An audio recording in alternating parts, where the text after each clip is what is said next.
Amsterdam, Amstel নদীর মোহনায় সমুদ্রপৃষ্ঠের নিচে ছোট মাছ ধরার গ্রামই আজ আমস্টারডাম। আমস্টারডাম নেদারল্যান্ডসের রাজধানী ও অন্যতম প্রধান শহর এবং বিশ্বের অন্যতম প্রধান বন্দর ও বাণিজ্য কেন্দ্র আমস্টারডাম। আমস্টারডামকে উত্তরের ভেনিসও বলে। আমস্টারডাম বললেই চোখে ভাসে রোমান্সধর্মী খাল, আর খালগুলি শহরটিকে ৯০টি দ্বীপে বিভক্ত করেছে এবং নৌকা ভ্রমণে জনপ্রিয়ও করেছে। আর আছে ১৫০০টির বেশি সেতু, জাদুঘর, সাইকেল চালানো সংস্কৃতি সহ সমৃদ্ধ সাংস্কৃতিক ঐতিহ্য এবং বিভিন্ন দেশের মানুষের একত্রে বাসযোগ্য শহর আমস্টারডাম। আমস্টারডাম বললেই মনে হয় শৈল্পিক মাস্টারপিসের ভাণ্ডার।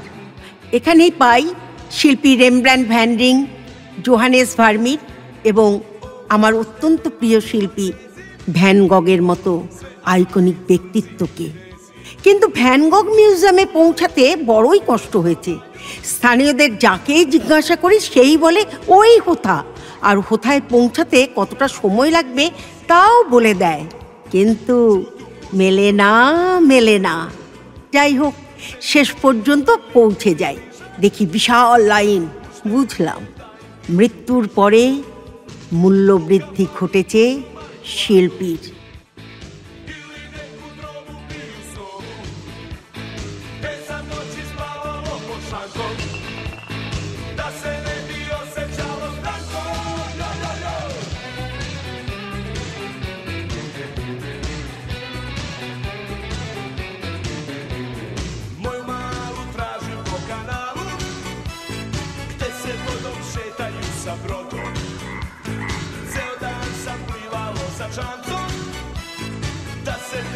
Osjećalo stranco, svuda gužva, frka i krpljanac, nemaš pojma ko je ovdje stranac.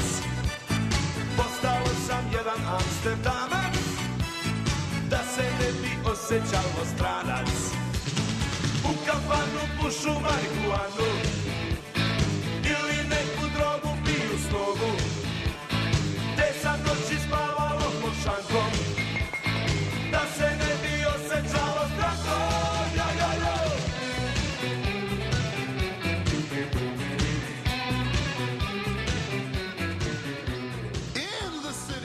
সবাই দেখার আগ্রহেই লাইনে শান্ত হয়ে দাঁড়িয়ে, আর দেখলাম ভ্যান গগকে নিয়ে বাণিজ্যের রমরমা।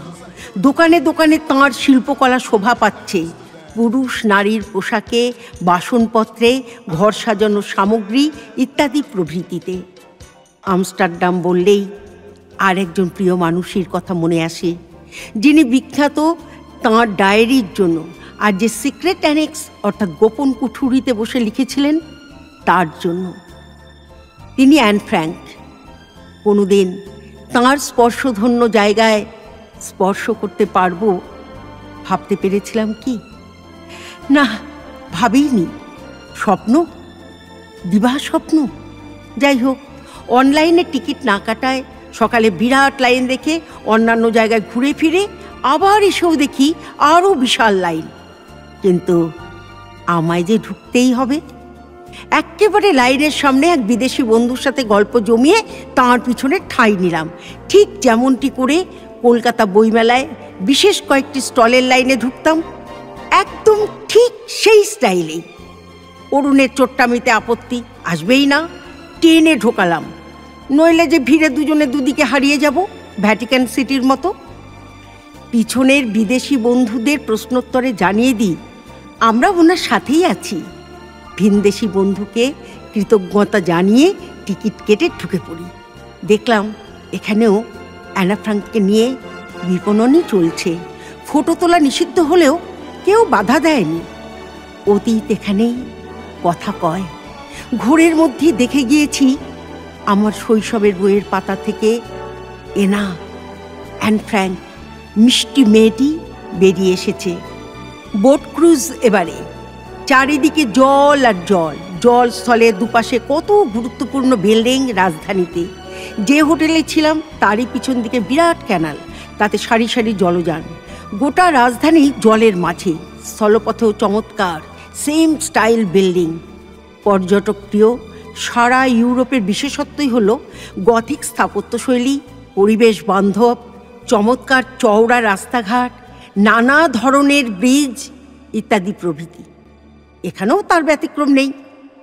আমস্টারডাম বললেই মনে আসে নেদারল্যান্ডসেরই হল্যান্ড নামের প্রদেশের এক বালক হান্সের নাম, আর তার দেশপ্রেমের কাহিনী আমরা পড়েছি স্কুলের বইয়ে।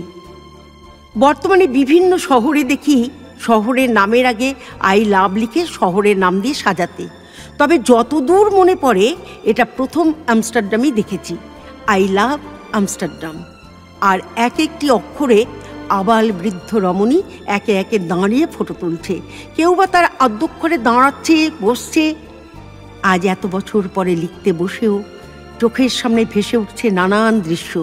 মনে হচ্ছে যেন এই তো কদিন আগেই 4 জুলাই 2016 প্যারিস থেকে আমি আর আমার হাজব্যান্ড অরুণ মজুমদার রওনা দিলাম ডাবল ডেকার ট্রেনে। ট্রেনের টিকিটের সাথেই হোটেল, খাদ্য, পানীয়র সুন্দর ব্যবস্থাপনা।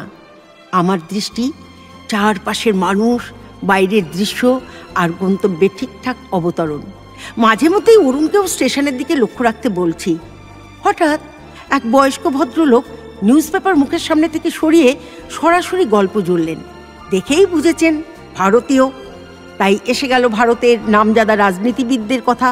এবং অবাক হচ্ছিলাম এত বিশদে তাদের পার্সোনালি চেনেন, ভারতকে চেনেন।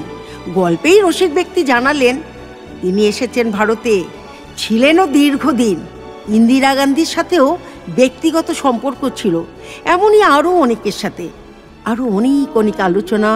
গল্পে গল্পে ডেস্টিনেশন এসে গেলে সজাগ করে দিলেন।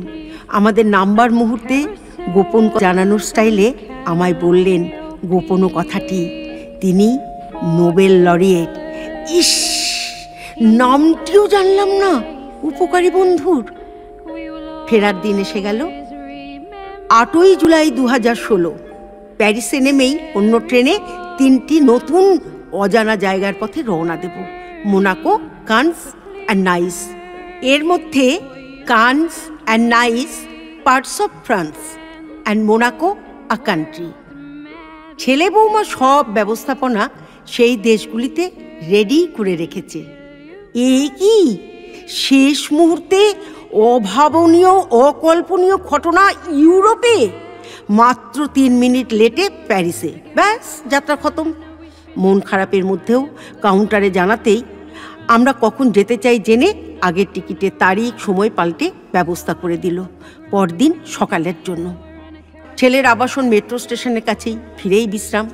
কিন্তু পরদিন সকালে এত জার্নির ফলে অরুণের শরীর পারমিট না করায় দেখা হলো না কান, মোনাকো, নাইসকে। মন খারাপি, অসম্পূর্ণতা।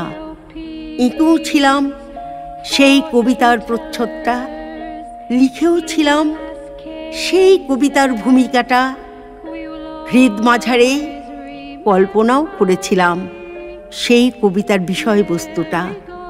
শুধু পারিনি শেষ করতে সেই কবিতার মূল্যায়নটা।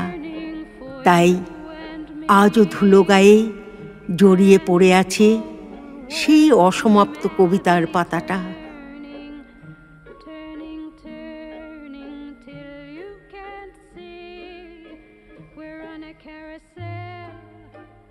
Crazy carousel, and now we go around again, we go around, and now we